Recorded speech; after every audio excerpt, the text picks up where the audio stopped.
layunin ng Department of Public Works and Highways na isa pa rin sa kanilang bibigyang prioridad ang proyektong Oplan kontrabaha ng pamahalaan. Sa gitna ng pagbabawas ng pondo sa kagawaran, narito ang report.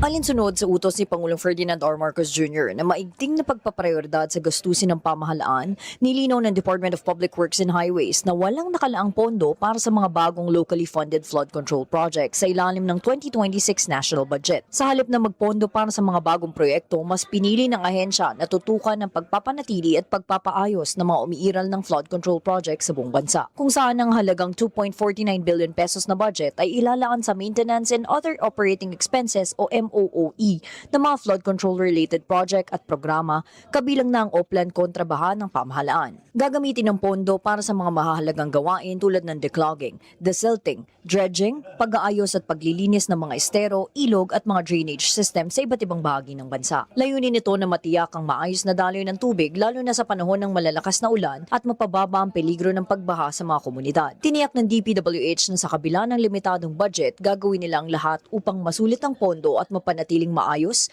matibay at epektibo ang mga umiiral na flood control projects para sa kaligtasan ng publiko. Ayon naman sa Pangulo, ang ganitong hakbang ay bahagi ng mas malawak at pangmatagalang plano ng pamahalaan upang matugunan ang problema ng baha sa bansa.